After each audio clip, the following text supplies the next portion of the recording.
Hi, இன்றைக்கி என்ன சாப்பாடுன்னு தெரியுமா? தமிழ் ரைஸ், சாதம், Tamil pepper chicken, sambar. Tamil Nadu special മുള്ളങ്കി സാമ്പാർ. ഇതാണ് കേട്ടോ മുള്ളങ്കി, കാണുന്നുണ്ടോ? ഇതാണ് മുള്ളങ്കി. നമ്മൾ അവിടെ കിട്ടുമോ?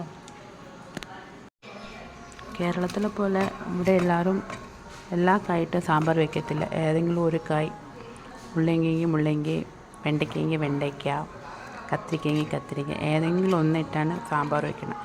പരിപ്പ് നിറയെ കാണും, ഏതെങ്കിലും ഒരു കായ്. നമ്മളവിടെ പരിപ്പ് നിറയെ കുറച്ചല്ലേ ഇടുള്ളൂ, കായല്ലേ കായെന്ന് വെച്ചാൽ ഇവിടെ തമിഴർ കായെന്ന് പറയണത് നമ്മൾ മലക്കറി തന്നെയാണ് കേട്ടോ കായെന്ന് പറയണത്. നമ്മൾ എല്ലാത്തിനും ചേർത്ത് മലക്കറി എന്ന് പറയും. ഇവിടെ എല്ലാത്തിനും ചേർത്ത് അവർ കായ് കായ്ക്കറി കായ് എന്ന് പറയും. മുള്ളങ്കി, കത്തിരിക്ക, ബീട്രൂട്ട്, ഇതിനെല്ലാം കായ് എന്നാണ് പറയണത്. ഇന്ന് ഇത്രയേ ഉള്ളൂ. എല്ലാവരും കഴിച്ചോ? ഞാൻ പോയി കഴിക്കട്ടെ. ബൈ.